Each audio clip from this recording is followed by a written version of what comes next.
بسم اللہ الرحمن الرحیم الحمد للہ رب العالمین وبہ نستعین وصلی اللہ وسلم علی سید الانبیاء والمرسلین وعلی آلہ واصحابہ اجمعین ومن تبعہم بإحسان الی یوم الدین اما بعد۔ شرح کتاب الصوم، اس کا یہ 14واں درس ہے۔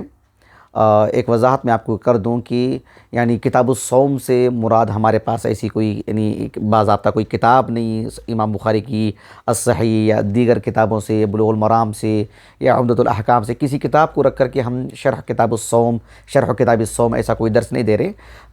بلکہ حسب ضرورت جو مسئلہ ہمارے سامنے آتا ہے یا کوئی سوال آ جاتا ہے،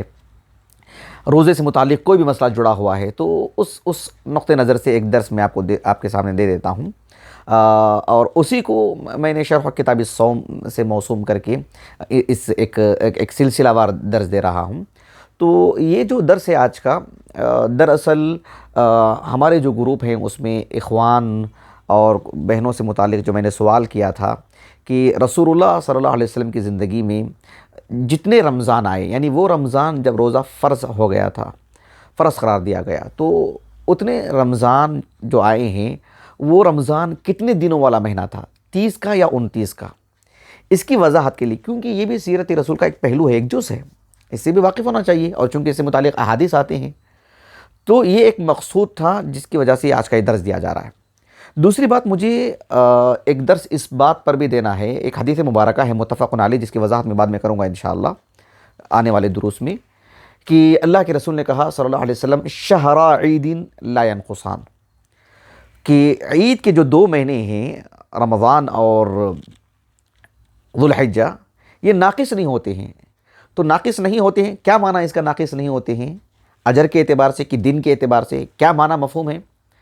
تو اس حدیث کی بھی مجھے شرح کرنی ہے، تو اس سے پہلے بھی ایک مقدمہ کہ اللہ کے رسول کی زندگی میں جو رمضان آئے روزے فرض ہونے کے بعد، وہ کتنے دنوں والا مہینہ تھا، 29 کا کہ 30 کا؟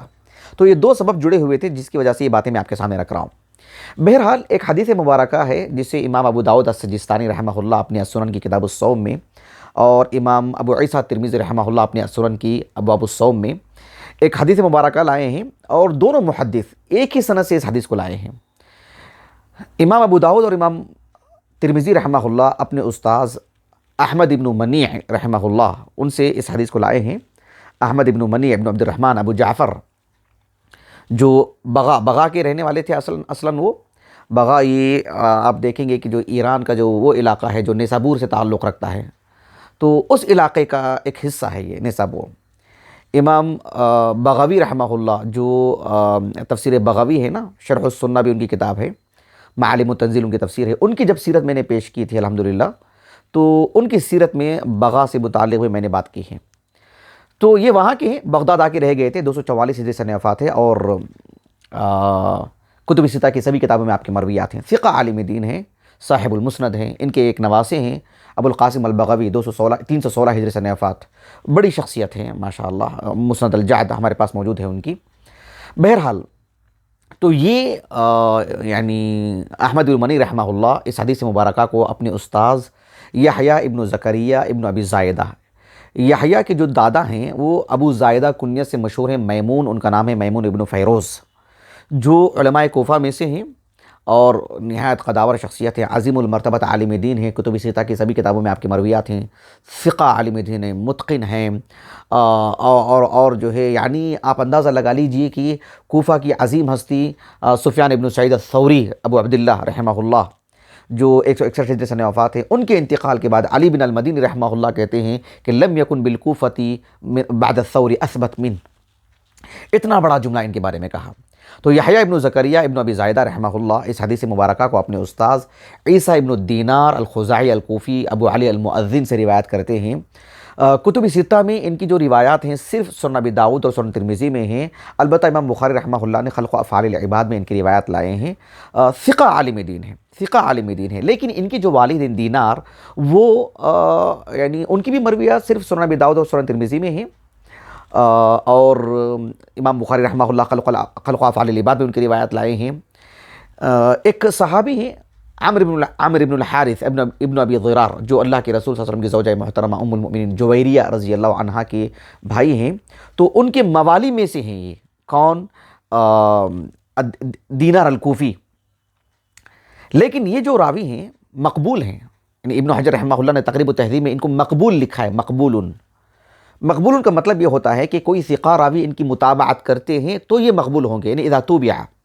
والا فهو لین الحدیث، ورنہ یہ ضعیف ہوں گے، لین الحدیث۔ یہ جو دینار ہیں میں بتاؤں گا آپ کو آگے انشاءاللہ اس حدیث کے صحت سے متعلق۔ تو دینار الکوفی جو ہیں یہ صحابی رسول عمرو بن الحارث ابن ابی ضرار جو ام المؤمنین جویریہ رضی اللہ عنہ کے بھائی ہیں، ان سے روایت کرتے ہیں، ان کے موالے میں سے ہیں۔ اور عمرو بن الحارث رضی اللہ عنہ ان کی بھی روایت کتب ستہ کی سبھی کتابوں میں روایت ہیں ان کی۔ تقریباً 50 ہجری میں معاویہ بن ابی سفیان رضی اللہ عنہ کے عہد خلافت کے اواخر میں آپ کا انتقال ہوا۔ یہ عبداللہ بن مسعود سے روایت کرتے ہیں۔ عبداللہ بن مسعود رضی اللہ عنہ کہتے ہیں کہ غور کیجئے ان کے الفاظ پر کہ لما صمنا مع النبی صلی اللہ علیہ وسلم 29 اکثر مما صمنا معه 30۔ ہم نے نبی کریم صلی اللہ علیہ وسلم کے ساتھ جتنے رمضان بھی ہم نے روزہ رکھے فرض ہونے کے بعد، اللہ کے رسول کی زندگی میں 9 رمضان آئے جو روزہ فرض ہونے کی بات کی بات ہے۔ 2 ہجری میں روزہ فرض ہوئے تھے اور آپ علیہ السلام کا 11 ہجری میں انتقال ہوا رمضان کے بعد۔ تو نبی کریم صلی اللہ علیہ وسلم کی زندگی میں جتنے رمضان آئے 9 رمضان، تو ان سارے رمضان میں آپ علیہ السلام کو جو رمضان آیا، جو 9 رمضان آئے، ان میں ہر رمضان کتنے دنوں کا تھا؟ 29 کا کہ 30 کا؟ ابن حجر تو کہتے ہیں رحمہ اللہ کہ صرف 2 سال ایسے تھے جس میں رمضان 30 دنوں کا تھا، بقیہ پورا جو ہے یعنی پورا مہینہ 29 دنوں کا ہوا کرتا تھا۔ ایسے میں عبداللہ بن مسعود کہتے ہیں کہ ہم نے اللہ کے رسول کے ساتھ جو زیادہ مہینے جو روزہ رکھے، زیادہ سال 9 سالوں میں سے، وہ 29 دن کا روزہ ہوا کرتا تھا رمضان کا مہینہ، 30 دن کا کم، بہت کم ہم نے 1-2 سال شاید 30 دن کا ہوا ہوگا، یہ معنی اس کا۔ سنن ترمذی میں جو الفاظ ہیں کہ ما صمت مع النبی صلی اللہ علیہ وسلم 29 اکثر مما صمنا معه 30، یعنی معنی وہی ہے۔ بہرحال یہ جو حدیث مبارکہ ہے کہ ہم نے اللہ کے رسول صلی اللہ علیہ وسلم کی زندگی میں جو رمضان کے مہینے آئے، ہم نے جتنے بھی آئے وہ 29 دن کے تھے، 30 دن کے نہ کے برابر، 2 سال کم و بیش۔ یہ جو بات عبداللہ بن مسعود کہہ رہے ہیں رضی اللہ عنہ، یہی بات ام المومنین عائشہ رضی اللہ عنہا سے بھی مروی ہے۔ امام دارقطنی رحمہ اللہ نے اپنے سنن میں اس حدیث کو لائے ہیں اور اس کو صحیح کہا آپ نے۔ اسی طرح سے سنن ابن ماجہ کی کتاب الصیام میں بھی یہ حدیث مبارکہ ابو ہریرہ رضی اللہ عنہ سے مروی ہے۔ ابو ہریرہ رضی اللہ عنہ نے بھی یہ بات کہی ہے۔ تو یہ عبداللہ بن مسعود، ابو ہریرہ اور جو ہے یعنی ام المؤمنین عائشہ رضی اللہ عنہا، ان سب سے یہ حدیث مروی ہے۔ سبوں نے کہا کہ اللہ کے رسول کی زندگی میں جتنے بھی رمضان آئے اس میں اکثر 29 دن والا ہی مہینہ یہ ہوا کرتا تھا۔ سنن ابن ماجہ کی جو روایت ہے اس میں بھی قدر کلام ہے، لیکن متعدد جو اس کے شواہد ہیں، اسی وجہ سے شیخ محمد ناصر الدین البانی رحمہ اللہ نے اس حدیث کو صحیح کہا ہے۔ یہ حدیث مبارکہ جو 29 دن سے متعلق ہے کہ مہینہ 29 دن کا ہوتا ہے،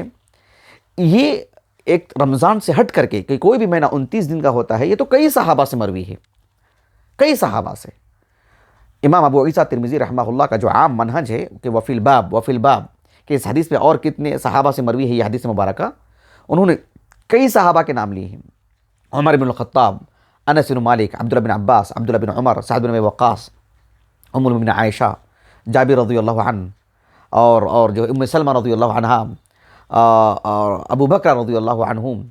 ان سب صحابہ کے آپ نے نام لیے ہیں، عبداللہ بن مسعود کا وغیرہ،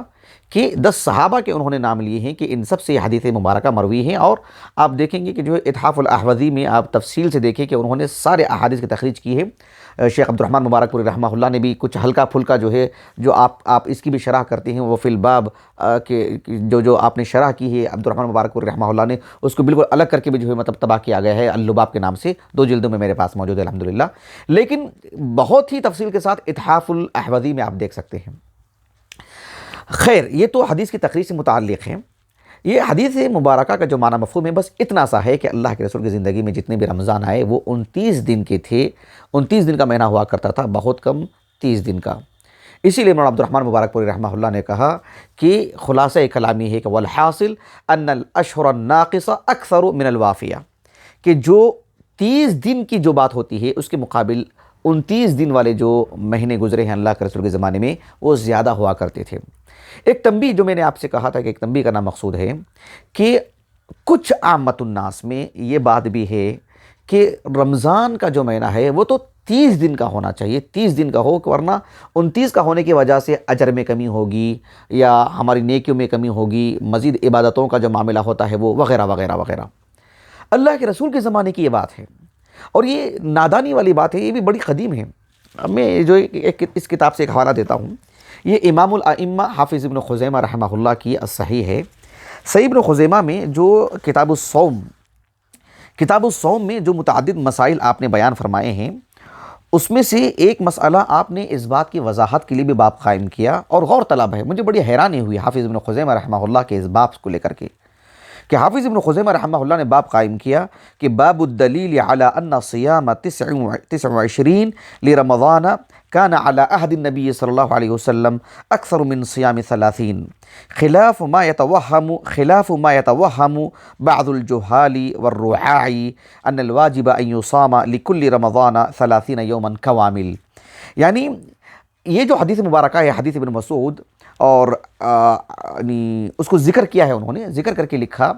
کہ نبی کریم صلی اللہ علیہ وسلم کی زندگی میں جتنے بھی رمضان آئے روزہ فرض ہونے کے بعد، اس میں اکثر 29 دن کا رمضان ہوا کرتا تھا، 30 کا بہت کم۔ یہ اس بات کی دلیل ہے کہ اللہ کے رسول کی زندگی میں ایسے ہی ہوا، اس حدیث مبارکہ کی روشنی میں۔ خلاف ما يتوهم بعض الجہال والرعاع، یعنی جو کم علم نادان لوگ اور جن میں فقہ نہیں ہے، جو ادھر کی ادھر کی باتیں سن لیتے ہیں، الرعاع سے ہے یہ، ادھر ادھر کی باتیں سن لیتے ہیں، کم عقل کے لوگ ہیں، مطلب یعنی بے حیثیت لوگ جو دین کے بارے میں کچھ بھی گفتگو کر دیتے ہیں، کچھ بھی بول دیتے ہیں،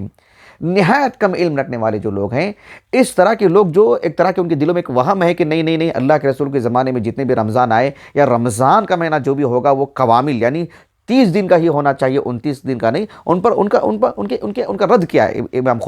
ابن خزیمہ رحمہ اللہ نے۔ تو بہرحال اسی بات کی وضاحت کے لیے میں نے اس درس کو میں نے آپ کے سامنے رکھا ہے، اور اس حدیث کی شرح کے لیے بھی کہ شہر عید لا ينقصان، اس کا تو میں آگے ذکر کروں گا انشاءاللہ۔ ان دو مقصد کی وجہ سے میں نے اس حدیث کی شرح کی ہے۔ اللہ سبحانہ و تعالیٰ سے دعا ہے کہ اللہ رب العالمین ہمیں احادیث مبارکہ کو اس کی صحت اور ضعف معلوم کر کے جو احادیث صحیحہ ہیں اسے عمل میں لانے اور اسے واقف ہونے اور اپنی طاقت کے بقدر عمل کرنے کے ہمیں توفیق عطا فرمائیں۔ سبحانک اللہم و بحمدک، اشہد ان لا الہ الا انت، استغفرک و اتوب الیک۔